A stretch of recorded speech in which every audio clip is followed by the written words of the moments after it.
اور عجیب بات لکھی حکیم الامت نے بات سمجھانے کے لیے، فرمایا کہ ابلیس کو کس ابلیس نے گمراہ کیا تھا؟ اللہ اکبر. شیطان سے پہلے تو کوئی شیطان تھا ہی نہیں. شیطان کو کس شیطان نے گمراہ کیا؟ فرمایا شیطان کو اس کے اپنے نفس نے گمراہ کیا. معلوم ہے کہ نفس جو ہے یہ سب سے بڑا شیطان ہے. اتنا بڑا شیطان خود ابلیس بھی نہیں. واقعی بڑی پتہ کی حکیمانہ بات کہ ابلیس کو کس شیطان نے گمراہ کیا؟ اس کے اپنے نفس نے کیا. اس لیے فرمایا کہ نفس پہ نگاہ رکھنا یہ ہوشیار لوگوں کا کام. چنانچہ اللہ والے جو لا الہ الا اللہ کی ضربیں لگاتے ہیں، اصل میں وہ نفس کی گوشمالی ہو رہی، نفس کو توڑا جا رہا. جب نفس ٹوٹا تو باہر کی جو خارجی طاقت ہے شیطانی، اس کا غلبہ انسان پر نہیں ہوتا. اس لیے کہ اللہ تبارک و تعالی نے ترتیب یہ رکھی ہے کہ وہ ابلیس شیطان سب سے پہلے اس نفس کے ساتھ ساز باز کرتا ہے، نفس پر ساز باز کر کے اب نفس کے ذریعے سے گناہ کرواتا ہے.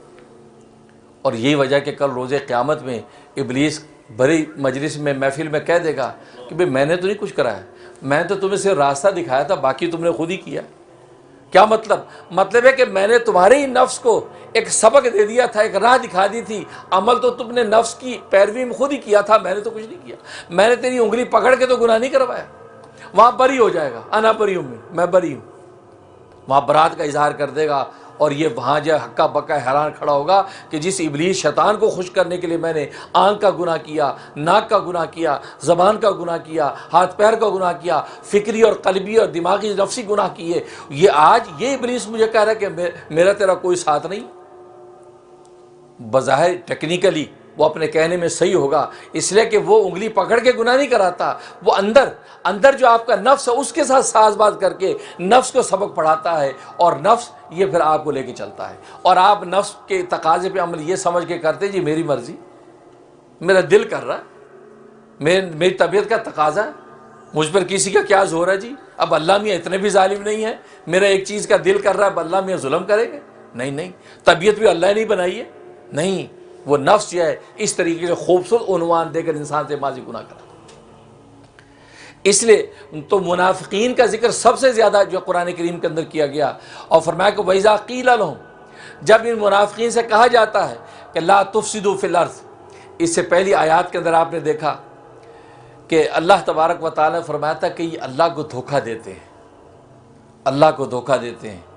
اور پھر فرمایا تھا کہ ظاہر ہے کہ اللہ کو تو دھوکہ نہیں دے سکتی، اپنے آپ کو حقیقت میں دھوکہ دیتے ہیں. کیونکہ اللہ تبارک و تعالیٰ جب ڈھیل دے دیتے ہیں، وہ دھوکے کا مطلب یہ کہ بظاہر ایمان والوں میں بیٹھ کے کہتے آمنا، ہم تو ایمان لے، ہم تمہارے مومن بھائی ہیں. اب ایمان والے بیچارے کہتے جی ہمارے مومن بھائی ہیں جی، آئیے. اب دل کی باتیں ان کے ساتھ شیئر ہو رہی ہیں، تو یہ وہ دھوکہ دے رہے ہیں. اور اللہ تبارک و تعالیٰ نے ایمان والوں کو دھوکہ دینا حقیقت میں اپنے آپ کو دھوکہ دینے سے تعبیر کیا کہ ایمان والے چونکہ میرے نام پر دھوکہ کھا رہے ہیں، یہ کسی اور کے نام پہ دھوکہ نہیں کھا رہے. جب تم کہتے ہو آمنا باللہ، ہم اللہ پر ایمان لے آئے، وبالیوم الاخر، آخر پر ایمان لے آئے، تو ایمان والے اتنے بھولے ہیں اللہ کے نام پر تمہیں اپنا دوست سمجھ بیٹھتے. یہ اللہ کے نام پہ دھوکہ کھاتے ہیں. جب اللہ کے نام پہ دھوکہ کھاتے ہیں تو حقیقت میں یہ دھوکہ تم نے مجھے دیا ہے.